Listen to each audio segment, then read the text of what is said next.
Sri Sivasakthi TV நேயர்களுக்கு அன்பான வணக்கங்கள். உங்கள் பாரம்பரிய அருள்வாக்கு ஜோதிடர் பாலசுப்ரமணியன் அடியனின் அன்பு வணக்கங்கள். என்றும் குருவழியில் குருவை நேசிப்போம், குருவை போற்றுவோம். இப்ப நம்ம எதை பத்தி பார்க்க போறோம் அப்படின்னா, இந்த தமிழ் மாதத்துல ஆணி மாத பலன் பார்க்க போறோம். ஏன் நம்ம தமிழ் மாதம் நம்ம ஏன் சொல்றோம் அப்படின்னா, ஆங்கில மாதம், அதாவது பாத்தீங்க அப்படின்னா ஆங்கில மாதத்துக்கும் நம்ம வரிசையா பலன் பார்த்துட்டு வர்றோம், தமிழ் மாதத்துக்குமே வரிசையா பலன் பார்த்துட்டு வர்றோம். இந்த நம்ம சொல்லக்கூடிய இந்த பலனாகப்பட்டது பாத்தீங்க அப்படின்னா, இந்த 12 ராசிக்குமே பொதுவான பலன் தான் சொல்றோம். எந்த ராசிக்குமே ஒரு குறிப்பிட்டு இல்லாம 12 ராசிகளுக்குமே ஒரு பொதுவான பலன். அப்ப கரெக்டான துல்லியமான பலன் நீங்க பார்க்கணும் அப்படின்னா உங்களுடைய ஜனன ஜாதகம் முழுமையா தேவை. இன்னைக்கு நடக்கக்கூடிய தசாபுத்தி காலங்களும் இந்த நடக்கக்கூடிய கோச்சார காலங்களும் இதுதான் உங்களுடைய சரியான ஒரு ஜாதகத்தை எடுத்துட்டு நல்ல வழியை காமிக்கிறதுக்கான ஒரு வழி. இதை பொறுத்தவரை பொது பலன் மட்டுமே. இந்த ஆணி மாசம் பாத்தீங்க அப்படின்னா, தமிழ் மாதத்துல என்னென்ன ஒரு பலன், அதாவது சுப முகூர்த்த தினங்கள் ஒரு சில விஷயங்கள் வருது இல்ல. இந்த சுப முகூர்த்தம் பாத்தீங்க அப்படின்னா, தமிழுக்கு பாத்தீங்க அப்படின்னா 2ஆம் தேதி, 23, 26, 28ஆம் தேதி இந்த 4 முகூர்த்தங்கள் ஓரளவுக்கு வளர்பிறை முகூர்த்தமாகவே வரும்.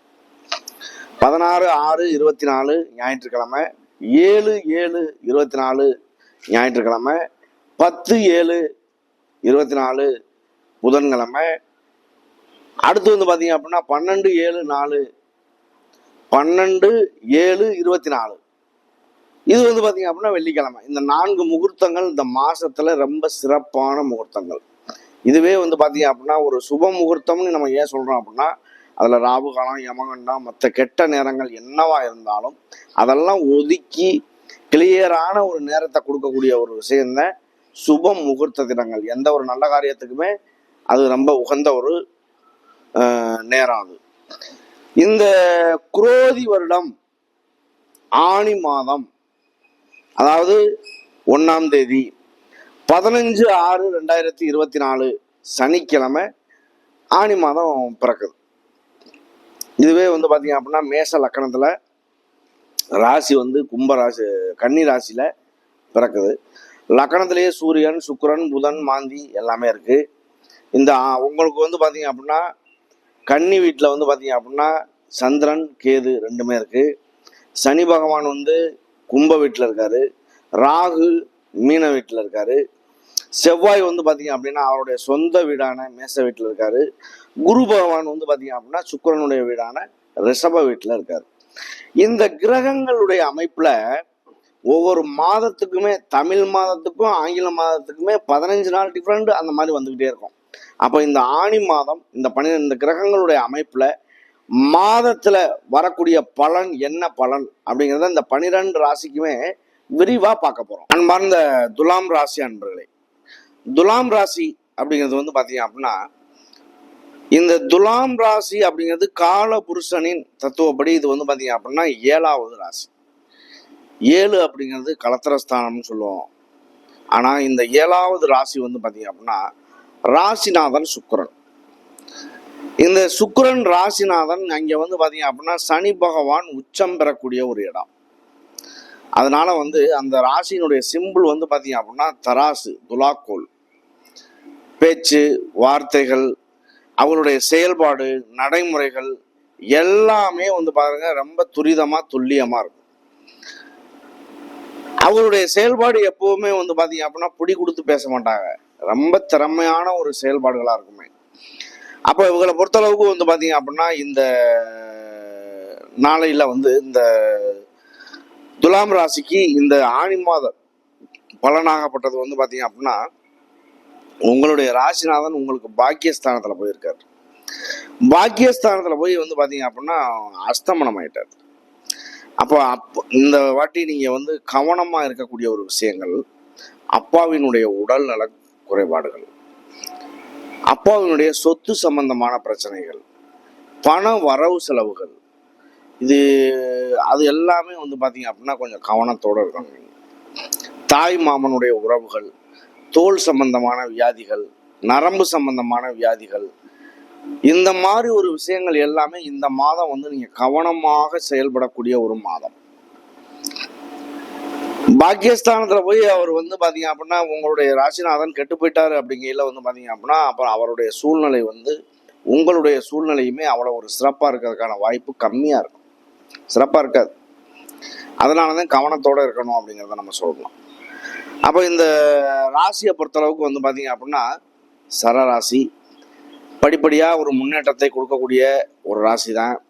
போன வருஷம் வந்து பார்த்தீங்க அப்படின்னா அவருக்கு வந்து குருவினுடைய பார்வை இருந்துச்சு, டைரெக்டாக 7ஆம் பார்வை. இப்போ அவர் வந்து உங்களுக்காக களத்திர ஸ்தானமான 7ஆம் இடத்துல வந்து 8ஆம் இடமான அஷ்டம ஸ்தானத்துக்கு பயிற்சியாகி உங்களுடைய 12ஆம் இடத்தை பார்க்குறாரு. 12 அப்படிங்கிறது வெளிநாடு, வெளியூர், வெளிப்பயணங்கள், இந்த மாதிரி உள்ள சூழ்நிலைகள். நீங்கள் வெளிநாடு போகிறதா இருக்கட்டும், வெளியூர் போகிறதா இருக்கட்டும், வெளி மாநிலத்துக்கு வேலைக்கு போகிறதா இருக்கட்டும், இல்லை ஊரை விட்டு ஊர் போய் வாடகைக்கு வீடு தங்கி குடியிருக்கிறதா இருக்கட்டும், தொழிலுக்காக போகிறதா இருக்கட்டும், எல்லா வகையிலையுமே ஒரு முன்னேற்றங்கள் ஏற்படணும் அப்படிங்கிறது ஒரு விதி. 12 அப்படிங்கிறது வந்து பார்த்தீங்க அப்படின்னா ஒரு இல்லற சுகம், படுக்கை அறை சுகம், இந்த மாதிரி உள்ள ஒரு விஷயங்கள் எல்லாமே. இதுவரை உங்களுக்கு வந்து 2ஆம் இடத்தையும் பார்க்குறாரு. அப்போ இதுவரை வந்து பார்த்தீங்க அப்படின்னா கணவன் மனைவி இதுவரை இருந்து வந்த கருத்து வேறுபாடுகள் நீங்கி நல்ல முன்னேற்றத்திற்கு வர்றதுக்கான ஒரு வழிவாய்ப்புகள் உண்டாகும். அப்போ உங்களை பொறுத்தவரைக்கு இதுவரைக்கும் ஒரு சண்டை சச்சரவா குடும்பத்துல உள்ள பிரிவினைகள் ஏதாவது இருக்கு, அந்த மாதிரி ஒரு சூழ்நிலைகள் இருக்கு அப்படின்னா அதெல்லாம் கூட ஒன்று சேர்ந்து ஒரு நல்ல ஒரு மாற்றமா வர்றதுக்கான வாய்ப்புகள் இருக்கு அதுல. அப்ப இந்த 2 அப்படிங்கிறது வந்து பாத்தீங்க அப்படின்னா தனம், வாக்கு, குடும்பம், வருமானம், இது எல்லாமே 2ஆம் இடம் தான். இந்த 2ஆம் இடத்துக்கு உண்டான ஒரு ஜாதகத்துல ஒரு வலுப்பெறுது அப்படின்னா அதை விட ஒரு பெரிய விஷயம் தேவையே இல்லை. அந்த அளவுக்கு ஒரு நன்மையை தரக்கூடிய ஒரு இடம். தனம்னா பணம், வாக்கு, பேசக்கூடிய ஒரு வார்த்தைகள். 2ஆம் இடம் சரியா இல்லை அப்படின்னா குடும்பத்துல வீட்டுக்குள்ளேயே கணவன் மனைவியா இருக்கட்டும், அப்பா மகன், அம்மா பிள்ளைங்க உறவு எல்லாவா இருக்கட்டும், எதுவா இருந்தாலும் நீங்க பேசக்கூடிய வார்த்தைக்கு மரியாதையே இருக்காது குடும்பத்துக்குள்ள. அப்ப அந்த மரியாதையே இல்லை அப்படின்னா தானால், அதாவது ஒரு பணம் வரவு செலவு, பேச்சுக்கு மரியாதை, குடும்பத்துல மரியாதை, இது எல்லாம் இருக்கணும் அப்படின்னா பணம்ங்கிறது இன்னைக்கு ரொம்ப முக்கியம். தனம், பணம்னா தனம், வாக்கு, குடும்பம், வருமானங்கள் இல்லாம ஒரு மனிதர் இருக்காரு அப்படின்னா அவருக்கு எவ்வளவு பெரிய நிலையில இருந்தாலும் சரி, காசு பணம் இல்லை அப்படின்னாலும் அவருக்கு மரியாதைங்கிறது வரவே வராது, இருக்கவே இருக்காது. அப்ப இதை பொறுத்தளவுக்கு பணம், காசு, மரியாதைகள், காரு, பங்களா, ஒரு நல்ல வாழ்க்கை வாழ்றாரு அப்படின்னா அவருக்கு மரியாதைங்கிறது தேடி வரும். அப்ப அதுக்கு உண்டான 2ஆம் இடம், 2ஆம் இடத்தை குரு பகவான் பார்ப்பதினால் வாழ்க்கையில் முன்னேற்றங்கள் ஏற்படும். இதுவரை இருந்து வந்த ஏற்றத்தாழ்வான விஷயங்கள் எல்லாம் மாறி உங்க குடும்பத்துல வந்து கணவன் மனைவி ஒன்று சேர்றது, பிரிந்த காதலர்கள் ஒன்று சேர்றது, இதெல்லாம் சேரும். அப்ப இந்த மாதிரி ஒரு விஷயங்கள் எல்லாமே நல்ல மாற்றத்தை உங்களுக்கு தர்றதுக்கான வாய்ப்பு உண்டாகும். 2 அப்படிங்கிறது திருமணம் சார்ந்த விஷயங்கள் கைகூடும். அதுலேயும் இல்லாமல் வந்து மறுமணம் சார்ந்த விஷயங்கள் கண்டிப்பாக கைகூடும். வெளியூர் வெளிப்பயணங்கள் நல்லா இருக்கும். அது இல்லாமல் உங்களுடைய 4ஆம் இடத்தையும் குரு பகவான் பார்க்கறதுனால வந்து பார்த்தீங்க அப்படின்னா வண்டி வாகனங்கள் வாங்குவீங்க. அது இல்லாமல் உங்களுக்கு வீடு, பழைய வீடு, அந்த மாதிரி வாங்க வாய்ப்புகள் கிடைக்கும். புது வீடு வாங்குறதுக்கான வாய்ப்பு இந்த மாதம் உங்களுக்கான வாய்ப்பு, வாஸ்து போடுறது அந்த மாதிரி விஷயங்கள் கம்மியாக இருக்கும். இந்த மாதம் மட்டும்தான் உங்களுக்கு ஒரு கவனமான ஒரு சூழ்நிலைகள் இருக்கணும். இந்த கவன சூழ்நிலைகள் வந்து பார்த்தீங்க அப்படின்னா நல்ல ஒரு மாற்றத்தை தர்றதுக்கான வாய்ப்பு இருக்கும். ஒரு மனிதருக்கு வந்து கோபம் வருது அப்படின்னா கோபத்தில் எடுக்கக்கூடிய ஒரு முடிவுகள் எதுவுமே நல்லதாக இருக்க வாய்ப்பு இல்லை. அப்போ அந்த நல்லதாக இருக்க வாய்ப்பு இல்லை அப்படின்னா கோப குணங்கள் அனைத்தையும் ஒரு நல்ல நடுநிலையில் பயன்படுத்தி போகிறது ரொம்ப ரொம்ப ஒரு சிறப்பான ஒரு விஷயமா இருக்கும். ஆனால் உங்களுக்காக 5ஆம் இடத்துல இருக்கக்கூடிய அதிபதி வந்து பார்த்தீங்க அப்படின்னா சனி பகவான். அந்த சனி பகவான் வந்து பார்த்தீங்க அப்படின்னா கொஞ்ச நாள் இப்போ கொஞ்சத்தில் வக்ரமாகிடுவார். அந்த வக்ர சூழ்நிலையாகப்பட்டது ஒரு சில பாதிப்புகளை தர வாய்ப்பு உண்டு. அவர் 4-5 மாதம் வரைக்குமே அந்த வக்ர சூழ்நிலை நீடிப்பார். இருந்தாலும் உங்களுடைய குழந்தை பேராக இருக்கட்டும், வெளிநாடு வெளியூர் போகிறதா இருக்கட்டும், வருமானங்களாக இருக்கட்டும், எல்லாமே இந்த குருவினுடைய பார்வை என்பது ஓரளவுக்கு ஒரு மாற்றத்தை தரக்கூடிய ஒரு விஷயம். சரி, இந்த மாற்றங்கள் இருந்தாலும் இந்த ராசியில வந்து சித்திரை, சுவாதி, விசாகம் 3 நட்சத்திரங்கள் வருது. இந்த சித்திரை நட்சத்திரம் என்பது வந்து பார்த்தீங்க அப்படின்னா 2 நட்சத்திரங்கள் கன்னி ராசியில், 2 நட்சத்திரங்கள் உங்களுடைய துலாம் ராசியில். அதாவது இந்த செவ்வாயுடைய நட்சத்திரம் எல்லாமே, அதாவது மிருகசீரிசம், சித்திரை, அவிட்டம் 3 நட்சத்திரங்கள் எல்லாமே வந்து பார்த்தீங்க அப்படின்னா 2 நட்சத்திரங்கள் தான் ஒவ்வொரு ராசியில் இருக்கும். காலற்ற நட்சத்திரம், தலையற்ற நட்சத்திரம், உடலற்ற நட்சத்திரம் நம்ம படிச்சிருக்கோம். அந்த ஒரு விஷயத்துல வந்து பார்த்தீங்க அப்படின்னா உங்களுடைய இந்த உடைந்த நட்சத்திரம் என்பது ஒரு சில நன்மைகளை தந்தாலுமே உங்களுக்கு வந்து பார்த்தீங்க அப்படின்னா அந்த சித்திரை நட்சத்திரம் என்பது 2 பாதங்கள் அதில் வரும். செவ்வாயுடைய நட்சத்திரம் சித்திரை நட்சத்திரம் என்பது. ஆனால் இந்த செவ்வாயினுடைய அனுக்கிரகம் நமக்கு பெற்று, இந்த முருகப்பெருமானுடைய அருள் பெற்று, இந்த ஆலயத்திலிருந்து நம்ம வீடியோ போடுறோம். நிறைய பேர் வந்து பார்த்தீங்க அப்படின்னா நமக்கு வந்து நீங்கள் வந்து ஆஃபீஸில் உட்காந்த மாதிரியே போடுறீங்க, கோயிலில் வந்து போடுங்க வீடியோ, அது ரொம்ப நல்லாயிருக்கும், லொக்கேஷன் நல்லாயிருக்கும் அப்படின்லாம் சொல்லியிருந்தீங்க. நிறைய பேருடைய கமாண்டுகள்லாம் நம்ம படிக்கிறோம். அதுலேயும் வந்து இதில் ஏதேனும் குறைகள் இருந்தாலும் கமாண்ட் மூலியமாக நீங்கள் நமக்கு சொல்லுங்கள். நிறையா படிச்சுக்கிட்டு தான் இருக்கோம். இதில் வந்து பார்த்தீங்க அப்படின்னா எந்த குறைகள் இருந்தாலுமே அதை நிவர்த்தி பண்ணிக்கிறதுக்கான ஒரு வழி வாய்ப்புகள் கண்டிப்பாக உண்டு. இந்த சித்திரை நட்சத்திரம் வந்து பார்த்தீங்க அப்படின்னா செவ்வாயுடைய நட்சத்திரங்களால செவ்வாயுடைய அனுக்கிரகம் பெற்று நீங்கள் எல்லோருமே வந்து பார்த்தீங்க அப்படின்னா ஒரு சித்திரை நட்சத்திரத்திலேயே ஒருத்தர் பிறக்கிறாரு அப்படின்னாலே அவர் முருகப்பெருமானுடைய அருள் பெற்று கிடைச்ச ஒரு வரமாக தான் இருக்கும். அந்த வரத்துல பிறக்கக்கூடிய பிள்ளைகள் எல்லாமே வந்து பாருங்க அந்த செவ்வாயுடைய முருகனுடைய பெயரு தன்னால அமைஞ்சிரும். அப்ப அவங்களுக்குமே வந்து இந்த காலகட்டங்கள் வந்து இந்த மாத பலன், அதாவது நீண்ட நாள் பயணம் செய்யக்கூடிய கிரகங்கள் எல்லாமே குரு பகவான் 1 வருஷம், ராகு கேது பகவான் வந்து பார்த்தீங்க அப்படின்னா 1.5 வருஷம், சனி பகவான் 2.5 வருஷம். இந்த கிரகங்கள் எல்லாம் படிப்படியாக இப்போ என்ன ஒரு லாபத்தை ஒரு கொடுக்க வேண்டிய விஷயத்த கொடுக்குமோ அதை எல்லாத்தையும் அப்படியே ஒரே மாதத்தில் மொத்தமாக கொடுத்துட்டு போயிடுறது இந்த மாத கோள்களோட வேலை. அப்போ அது வந்து பார்த்தீங்க அப்படின்னா இப்போ வருஷத்தில் வந்து 12 ராசியுமே கடந்து வந்துடும். இந்த கோள்கள் குரு பகவான் 1 வருஷத்துக்கு ஒரு ராசியை கடப்பார், 1.5 வருஷத்துக்கு ஒரு வாட்டி ராகு கேது, இந்த சனி பகவான் 2.5 வருஷம். அவரவருடைய கர்ம வினையையும் பொறுத்து உண்டு. ஒரு ராசிக்கு வந்து பார்த்தீங்க அப்படின்னா என் வாழ்க்கையில நல்லதே நடக்கலை அப்படின்னு சொன்ன நபர்கள்லாம் உண்டு. நல்லது நடக்கலை அப்படின்னா உங்களுடைய வாழ்க்கையில நீங்க எந்த நேரத்துல நீங்க அவதரிச்சீங்களோ, ஒரு கரு உருவாச்சோ அந்த நாளையில இருந்து ஜாதகம் உருவாயிருது. நீங்க பிறப்புன்னு பிறந்து ஜனன ஜாதகம்னு நம்ம எழுதுறோம் அப்படின்னா தாயினுடைய கர்ப்பத்தில் இவ்வளவு நாள் இருந்தது போக செல் நீக்கி இருப்பு இவ்வளவுன்னு எழுதுறது தான் விதி ஜாதகம். அந்த விதி ஜாதகத்தினுடைய அமைப்புல கிரகங்கள் எங்கெங்கே இருக்கோ, என்னென்ன நிலையில அமருதோ அதுதான் உங்களுடைய விதி ஜாதகத்தினுடைய அமைப்பு. ஆனால் அந்த விதி ஜாதகத்தினுடைய அமைப்பு, கிரகங்களுடைய அமைப்பு, இந்த 50 பூதங்களினுடைய செயல்பாட்டினால இந்த பிரபஞ்சமே இயங்குது. இந்த பிரபஞ்சத்துல வந்து அந்த கிரகங்களுடைய அமைப்பு, கதிர்வீச்சுக்கள் என்ன பலனை கொடுக்குதோ அந்த ஏற்றத்தாழ்வான விஷயங்கள் தான் நமக்கு நடந்தே தீரும். லக்னாதிபதியோ ராசி அதிபதியோ நல்லா இருந்தால் எத்தனை கெட்ட கிரகங்கள் பார்த்தாலும் அவரை ஒன்றும் பண்ணிடுறதுக்கான வாய்ப்பு இருக்காது. இதே வந்து லக்னாதிபதியோ ராசி அதிபதியோ கெட்டு போயிட்டால் எத்தனை நல்ல கிரகங்கள் பார்த்தாலும் அவளுக்கு ஒரு பலன் அளிக்காது. இது ஒரு வகையான உண்மை. அடுத்து இந்த ராகு கேது உங்களுக்கு வந்து 12ல் வந்து பார்த்தீங்க அப்படின்னா கேது பகவான் இருக்காரு. இந்த ராகு கேது வந்து பார்த்தீங்க அப்படின்னா நிழல் கிரகங்கள்.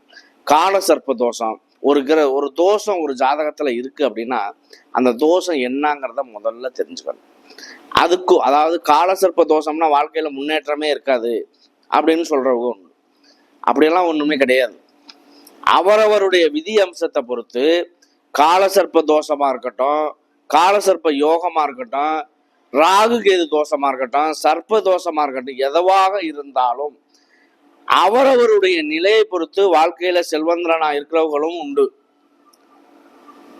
ஏன்னா உங்களுக்கு அமையக்கூடிய கிரகங்கள், மற்ற கிரகங்கள் சுக்கிரனா இருக்கட்டும், சுக்கிரன்லாம் ஒரு நல்ல நிலையில் அமையுது அப்படின்னா 20 வருஷம் அவருடைய தசாபுத்தி காலங்கள்.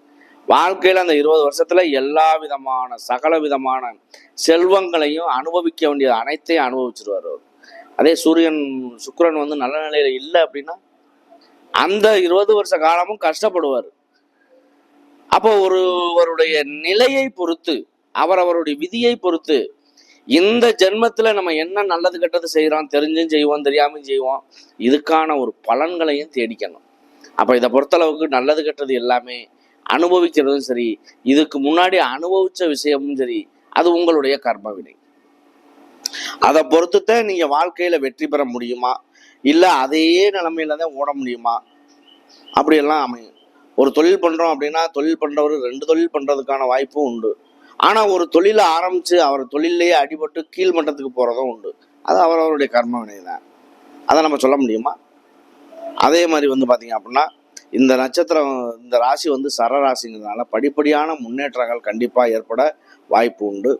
இந்த அடுத்து பாத்தீங்க அப்படின்னா சுவாதி நட்சத்திரம். இந்த சுவாதி நட்சத்திரம் என்பது ராகுடைய நட்சத்திரம். இந்த ராகு பகவான் உங்களுக்காக 6ஆம் இடத்துல இருக்கிறது ஒரு பிளஸ் பாயிண்ட் தான் அது. அதாவது நோய் நொடி, எதிரி, கடன், வெளியில கடன் வாங்குறது, ஒரு நல்ல ஒரு மாற்றத்தை கொடுக்கக்கூடிய ஒரு காலகட்டமாக கூட இருக்கலாம். அலைச்சல் எல்லாமே பாத்தீங்க அப்படின்னா அவர் தான். இந்த வெளியூர், வெளிப்பயணங்கள், வெளிநாடு, கடல் கடந்து போறது எல்லாத்துக்கும் காரகர் அவர் தான். அதுவும் உங்களுக்கு ஒரு நல்ல ஒரு வாய்ப்பு தான். 7ல் செவ்வாய் உங்களுக்கு இருக்கு. இந்த 7ஆம் இடத்துல இருக்கிறதுனால பாத்தீங்க அப்படின்னா செவ்வாய் 7, 8லலாம் இருந்துச்சு அப்படின்னா செவ்வாய் தோஷம்னு சொல்லுவோம்.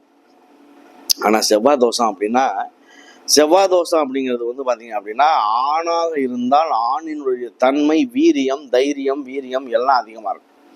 இதே பெண்ணாக இருந்துச்சு அப்படின்னா பெண்ணுக்குள்ள தைரியம், வீரியம் இந்த மாதிரி விஷயங்கள் எல்லாம் அதிகமா இருக்கும்.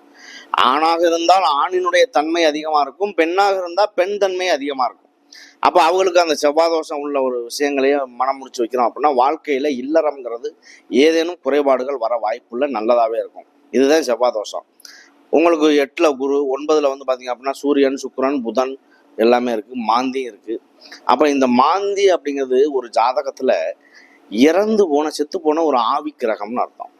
அந்த மாந்தி எந்தெந்த நிலையில இருக்கு, என்னென்ன பார்வை இருக்கு, மாந்தி நல்லது செய்யுமா கெட்டது செய்யுமா ஒருவருக்கு, அப்படிங்கிற ஒரு விஷயத்த வச்சே ஒரு ஜாதகத்தை எப்படிங்கிறத பார்த்துடலாம். லக்கணத்திலேயே ஒரு சிலருக்கு மாந்தி வரும், 12ல் மாந்தி வரும், ஒரு சிலருக்கு 2ல் மாந்தி வரும். இந்த 2ல் மாந்தி வர லக்கணத்திலேயே வர்றதுங்கிறது பாத்தீங்க அப்படின்னா உங்களுடைய முன்னோர்களுடைய உயிர் தான் உங்களுக்கு படைக்கப்பட்டிருக்கு அப்படிங்கிறத சொல்லலாம். இல்லை ஒருவேளை அவர் வேண்டுதல் வச்சுதான் அந்த பிள்ளை பிறந்திருக்கும் அப்படிங்கிறதையும் சொல்லலாம். அப்போ அந்த வேண்டுதல் வச்சே பிறந்தாலும் அது ஏதேனும் தோஷத்துல பிறக்குது அப்படின்னா அந்த மாதிரி சூழ்நிலையில தான் பிள்ளைகளை தத்து கொடுக்குறது நம்ம. அப்போ நம்ம தத்து கொடுத்தோம் அப்படின்னா உயிருக்கோ மற்ற விஷயத்துக்கோ எந்த விதமான ஆபத்துகள் இல்லை அப்படிங்கிறதுக்காகத்தான் நம்ம தத்து கொடுக்கறது. அப்போ இந்த சுவாதி நட்சத்திரக்காரர்களுக்குமே இந்த ஆணி மாத பலனாகப்பட்டது ஓரளவு மாற்றங்கள் உண்டு, கவனங்கள் ரொம்ப தேவை. அடுத்து பாத்தீங்க அப்படின்னா விசாக நட்சத்திரம். விசாக நட்சத்திரம் குருவுடைய நட்சத்திரம். குரு பகவான் உங்களுக்காக 8ஆம் இடத்துல போயிருக்காரு. 8 அப்படிங்கிறது அஷ்டமஸ்தானமா இருந்தாலும் அவர் பார்க்கக்கூடிய பார்வைக்கு பலன் உண்டாகும். குரு பார்த்தால் கோடி நன்மை என்று சொல்லக்கூடிய ஒரு நேரங்கள் இதுல உண்டு. இந்த குருவாகப்பட்டவர் அவர் எங்கே இருந்தாலும் அவருடைய நிலை வளர்க்கறது தான் அவருடைய வேலை. நல்ல இடத்துல இருந்தா நல்ல விஷயத்த வளர்ப்பாரு, கெட்ட இடத்துல இருந்தா கெட்ட விஷயத்த வளர்ப்பாரு. ஆனா அவரவருடைய நிலைக்கு தகுந்தார் போல் ஒருத்தருக்கு நல்லது நடக்கும், ஒருத்தருக்கு கெட்டது நடக்கும். ஒருத்தருடைய ஜாதக அமைப்புல இன்னொரு ஜாதகம் இருக்காது. ஒரே வீட்டுல பிறக்கக்கூடிய அண்ணன் தம்பியா இருந்தாலும் ஒருத்தருக்கு இருக்கிறது இன்னொருத்தருக்கு இருக்காது. ரெட்ட பிள்ளை 2 பிள்ளை பிறக்கு அப்படின்னா 5 நிமிஷம் வித்தியாசத்துல பிறக்கும். அதுவே ஒரு மாற்றத்தை உண்டு பண்ணும். 5 நிமிஷத்துல இது ஒரு லக்கணம், இது ஒரு லக்கணமா மாறுறதுக்கு கூட வாய்ப்பு உண்டு. அப்ப தலையெழுத்தே மாறி போயிடும். அப்ப இதை பொறுத்தளவுக்கு ஒருவருக்கு அமையக்கூடிய விஷயம் இன்னொருவருக்கு அமைவதில்லை. அவரவர் வாழ்க்கையில் என்ன ஒரு திருப்திகரமான ஒரு விஷயங்கள் நடக்குதோ அது அவரவருடைய வெற்றியை நோக்கி இருக்கக்கூடிய ஒரு பயணமாகும். இந்த விசாக நட்சத்திரக்காரர்களுக்குமே இந்த மாத பலன், அதாவது ஆணி மாத பலனானது நல்ல மாற்றத்தை தர்றதுக்கு வாய்ப்பு உண்டு. இருந்தாலும் 3 நட்சத்திரக்காரர்களுமே கவனம் மிக மிக அவசியம் இந்த மாசத்துல. ஏன்னா உங்களுடைய ராசிநாதன் பாக்கியஸ்தானத்துல போய் அஸ்தமனம் ஆகிறதுனால கவனங்கள் தேவை. வாழ்த்துக்கள். நன்றி.